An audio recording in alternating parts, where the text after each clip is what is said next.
यीशु हमारे खुदा यीशु मसीह का फजल हमेशा हम सबों के साथ होता रहे। यीशु हम क्यों खुदा उनकी शुक्रगुजारी करते हैं और क्यों हमेशा खुदा उनके शुक्रगुजार रहते हैं।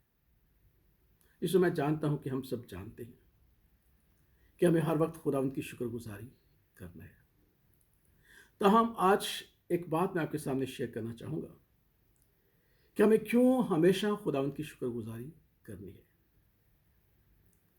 क्योंकि अगर हम शुक्रगुजारी नहीं करेंगे तो ये एक बात की निशानदही है कि हम आखिरी ज़माना में हैं। क्योंकि मुकद्दस पौलुस रसूल ने कलीसियाओं को, ईमानदारों को नसीहत करते हुए जब ये कहा कि आखिरी ज़माने में क्या क्या होगा, तो उसने ये भी हमें समझाया कि आखिरी ज़माना में ईमानदार, ख़ास तौर पर ईमानदार जो मसीह पर ईमान रखते हैं, खुदावंद के नाशुक्रे हो जाएंगे। वो अपने ख़त में ये कहता है कि आखिरी ज़माना में ईमानदार लोग नाफरमान हो जाएंगे, क्योंकि हम नाफरमान को हमें खुदावंद ने अपने अहकामात दिए। नापाक हो जाएंगे क्योंकि खुदावंद ने अपने बेटे के खून के वसीला से हमें पाक किया, और नाशुक्र करने वाले हो जाएंगे। ये आखिरी ज़माने की निशानी है। इससे मुराद है कि हमारा खुदा यीशु मसीह जल्द आने वाला है। इसलिए जब आखिरी ज़माने में हम ज़िंदगी बसर कर रहे हैं तो हमें हमेशा शुक्रगुजारी करनी चाहिए, क्योंकि खुदावंद का पाक कलाम शुक्रगुजारी के हवाले से बहुत सारी बातें हमें सिखाते हैं। लेकिन आज मैं सिर्फ 3 बातें आपके सामने रखना चाहता हूँ। सबसे पहली बात, हम जानते हैं कि तालीम बहुत ज़्यादा है, नॉलेज बहुत ज़्यादा है, इल्म बहुत ज़्यादा है, और बाज़ औक़ात हम खुदावंद के कलाम को, खुदावंद की बातों को अपनी मौजूदा इल्म और तालीम के मेयार पर परखना चाहते हैं। लेकिन याद रखिएगा कि ये चीज़ें हम जो परख रहे हैं, ये वो हैं जो हमें नज़र आती हैं, लेकिन अपनी तालीम और अपने नॉलेज के मुताबिक हम उन चीज़ों को नहीं देख पाते जो हमें शायद नज़र नहीं आती। हमें शुक्रगुजारी इसलिए करना है कि हम लायक तौर पर अपनी समझ के मुताबिक ज़िंदगी बसर करें, क्योंकि खुदावंद का पाक कलाम हमें सिखाता है कि अगर हम शुक्रगुजारी नहीं करेंगे खुदावंद की लायक तौर पर, तो हम बातिल ख्यालात में पड़ जाएंगे और ख़ुद को अक्लमंद समझकर बेवकूफ़ और नादान बन जाएंगे, जो आज की दुनिया का जो है रवैया है और जो दस्तूर है।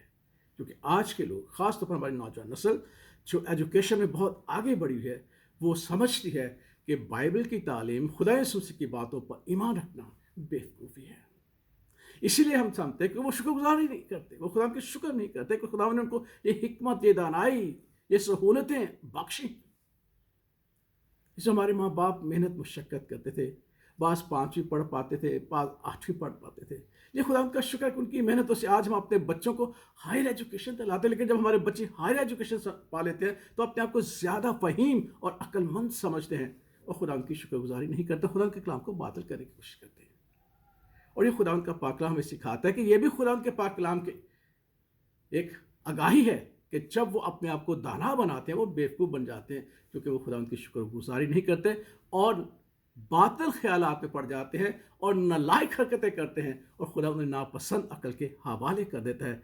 कि जिस तरह आज के दौर में हम देखते हैं कि नापसंदीदा अकल के मुताबिक नालायक हरकतें हम कर रहे हैं, जो हमारे जिस्म के ख़िलाफ़ भी हैं, हमारी सोच के ख़िलाफ़ भी हैं, और हमारे मेयार और हमारे अमन और सलामती के ख़िलाफ़ भी हैं। दूसरी बात कि हम क्यों खुदा की शुक्रगुजारी करना चाहते हैं और नाशुक्र इसलिए होना चाहते हैं, क्योंकि हम जानते हैं कि खुदा की तमाम बरकतें, नेमतें शुक्रगुजारी पर है। ज़बूर नवीस कहता है, जिसमें खुदा यीशु मसीह के वसाले से, खुदावंद के हवाले से ये कलाम किया गया है कि जो मेरी शुक्रगुजारी करता है, मेरी तमजीद करता है, मेरी इबादत करता है, मेरी परस्तश करता है। और अगर हम शुक्रगुजारी नहीं करेंगे, इसका मतलब हम खुदा की परस्तश भी नहीं करेंगे, खुदा की तमजीद भी नहीं करेंगे। और जब हम खुदा की इबादत और परस्तश नहीं करेंगे तो खुदा के पाक कलाम में लिखा है कि फिर हमारी रोटी और पानी पर कैसी बरकत देगा। अक्सर हम बातचीत करते हैं, और कल भी हम अपनी फैमिली में गुफ्तगू कर रहे थे, तो यही कहते कि एक ज़माना था कि बाप अकेला कमाता था, 6-7 बच्चे होते थे, वो अपने घराने को भी संभालता था, अपने माँ बाप को भी संभालता था, बहन भाइयों को भी संभालता था, और कमी नहीं होती थी, और वही चीज़ खाते पीते तो आज हम खा रहे इतना कमाने के बावजूद, क्योंकि वो शुक्रगुजार थे। جیسی تنخواہ ملتی تھی وہ خداوند کی شکر گزاری، خداوند کے لیے ہدیے نکال، خداوند کی دائیکی نکالتے تھے اور خداوند کا شکر کرتے، خداوند تو نے 1 مہینے کی محنت و مشقت ہمیں عطا کی، اور خداوند کی روٹی اور پانی پر برکت ہے۔ کبھی ان کے چہروں پہ اداسی نہیں ہوتی تھی اگر مہمان آ کر مہینہ مہینہ رہ جاتے تھے۔ آج ایسا کیوں نہیں؟ کیونکہ شاید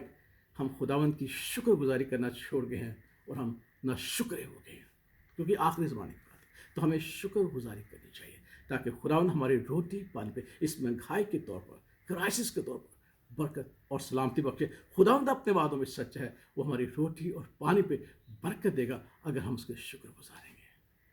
آخری بات جو آج میں آپ کے سامنے کرنا چاہتا ہوں، بحیثیت ایماندار خداوند کا خادم کہتا ہے کہ جب ہم یسوع مسیح میں زندگی بسر کرتے ہیں، اسے اپنا منجی کہتے ہیں، اسے یہوہ یری کہتے ہیں، اسے یہوہ شالوم کہتے ہیں، ہماری صداقت ہے وہ، ہماری فتح ہے وہ، تو مقدس پاک کہتا ہے کہ اس میں جب زندگی بسر کرتے ہیں تو پھر خدا کی یہ مرضی ہے کہ ہم اس کی شکر گزاری کریں، ہر ایک بات میں، ہر ایک کام میں، کلام ہو یا کام ہو، اس کی شکر گزاری کیا کریں، کیونکہ خداوند کی یہ مرضی ہے۔ اور جو خداوند کی مرضی کے مطابق زندگی بسر کرتا ہے، اس بات کو یاد رکھیں، جو خداوند کی مرضی کے مطابق زندگی بسر کرتا ہے خدا اس سے بلندی عنایت کرتا ہے، جس طرح خداوند کے پاک کلام میں لکھا ہے کہ اس نے موت بلکہ صلیبی موت سہی اور یہاں تک فرما بردار رہا کہ صلیبی موت سہی اور کہا باپ میری مرضی تیری مرضی پوری ہو، اور جب اس نے خدا باپ کی مرضی پوری کی اور لکھا ہے خدا نے اسے وہ نام بخشا جو سب ناموں سے اعلیٰ ہے، اور کہا کہ ہر ایک زبان اس کا اقرار کرے گی، ہر ایک گھٹنا اس کے سامنے جھکے گا اور اسے خداوند کہے گا، اسے مسیح کہے گا، اسے اپنا رب العزت کہے گا۔ اگر آج جو ہم بھی خداوند کی مرضی میں اس کی شکر گزاری کرتے ہیں تو خدا کا پاک کلام یہ وعدہ ہمارے ساتھ بھی ہے، خدا ہمیں بھی مسیح کے ساتھ زندہ کرے گا اور اس کے ساتھ تختوں پر بٹھا دے گا۔ نہ صرف ہمارے خدا یسوع مسیح کی کلام کی یہ مرضی ہے، خود ہمارے خدا یسوع مسیح نے کہا کہ وہ 9 کا ہے جو لوٹ کر نہیں آئے، ایک سامری ہے، ایک پردیسی ہے جو میرے حضور آ کے میری شکر گزاری کرتا ہے۔ اور خدا سے کہا کہ تیرے ایمان نے تجھے اچھا کیا۔ آج اگر آپ اپنی صحت کو روحانی اور جسمانی طور پر صحت مند پاتے چاہتے ہیں تو خدا ان کی شکر گزاری کیجیے گا، کیونکہ آخری زمانے میں ہم نا شکر ہو جائیں گے جو شاید ہمارے لیے کمزوریوں اور کمیوں کا باعث۔ آئیے ان تینوں باتوں کو مد نظر رکھتے ہوئے خوب سے خوب تر، زیادہ سے زیادہ تر، اچھے سے اچھے طریقے سے خدا ان کی شکر گزاری کریں تاکہ ہم ناپسندہ عقل اور بیوقوفی کی عقل کے متحد نہ ہو جائیں، باطل خیالات نہ باندھیں۔ ہم خدا کی بات کو پرستش کریں تاکہ خدا ہماری روٹی پر اسی طریقے سے برکت بخشے جو اس نے ہمارے ماں باپ کو بخشی تھی، اور ہم خدا کی مرضی کو پورا کرتے اپنے خدا یسوع مسیح کے ساتھ اس میں ابدی شراکت میں شریک ہو سکے۔ خدا باپ، خدا بیٹے اور خدا روح القدس کے نام میں آمین۔